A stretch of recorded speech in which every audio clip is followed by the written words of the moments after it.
Lidlas yra maisto prekių parduotuvė pritaikyta vyrams. Taigi Lidle nusipirkau šitą elektrinį grandininį pjūklą. Tai ne akumuliatorinis įrankis, jis maitinamas iš elektros tinklo per kabelį. Nors techniniai duomenys ir neįspūdingi, bet įspūdį padarė užrašas Made in Germany.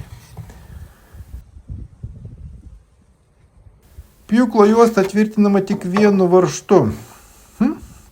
Gal tiek ir užtenka. Yra langelis, rodantis tepalo lygį bake. Kaip ir tikruose pjūkluose yra saugumo stabdis. Tepalo bakelio kamštis kažkuo spiriojasi. Tepalo telpa apie 265 ml. Pridėtas raktas pjūklo juostai priveržti. Tuo pačiu tai yra atsuktukas grandiniai įtempti. Na, toks netikras įrankis, bet labai patogu, kad jis visada po ranka.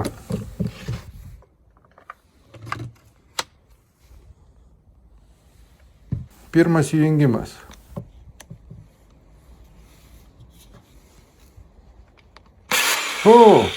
Patinka, kad atleidus mygtuką grandinė iškart sustoja. Kad kištukas neatsijungtų, mėgstu prijungti va štai taip. Jau seniai taip naudoju, gana patikima. Na ir pirmas bandymas. Tikrai nustebino, nesitikėjau. Pjauna kaip per sviestą.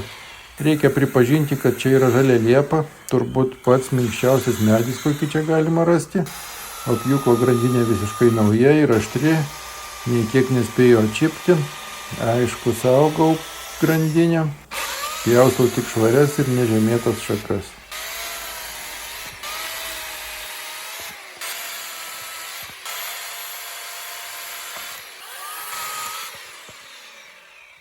Va čia jau kiek storesnė šaka ir pjaunu ją įstrižai, bet pjūklas puikiai susitvarko. Užsikimšo pjuvenų išmetimo anga. Čia dėl to, kad pjoviau išilgai medį ir pjuvenos gausi tokios ilgos.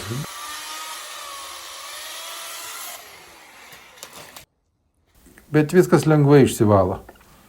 Lengva prieiti. Grandinės greitis yra 14,5 metro per sekundę, kai benzininių pjūklų virš 20 metrų. Bet su tokiom smulkiom šakom puikiai susitvarko.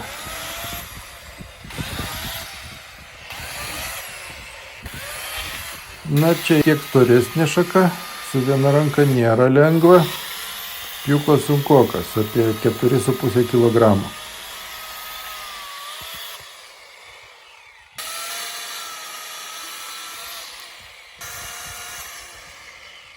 O čia, aišku, kaltas ne pjūklas.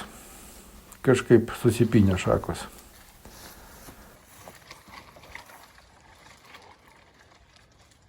Užsirišo mazgas.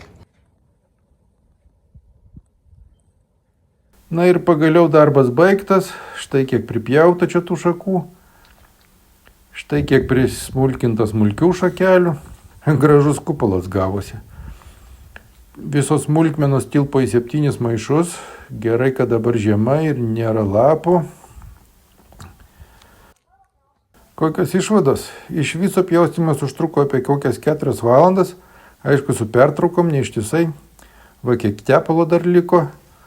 Labai nepatiko tas antras saugumo mygtukas. Jis sunkiai nusispaudžia, o nuspausti tenka kiekvieną kartą prieš pjaunant. Po 4 valandų darbo nykščio beveik nejaučiu. Nemėgstu to mygtuko. Na ir, kaip jau minėjau, su viena ranka dirbti sunku. Pjūklas nėra lengvas, bet su 2 rankom viskas ok. Parašyta 105 decibelai, bet tikrai tylesnis nei benzininis. Apibendrinant, puikus įrankis neprofesionaliam darbui, kai dirbti reikia ten, kur pasiekia laidas. Ir čia buvo ne reklama. Beje, tą liepą nupjaustau jau ne pirmą kartą. Po 5 metų vėl bus tokia pati. Vėl reikės genėti.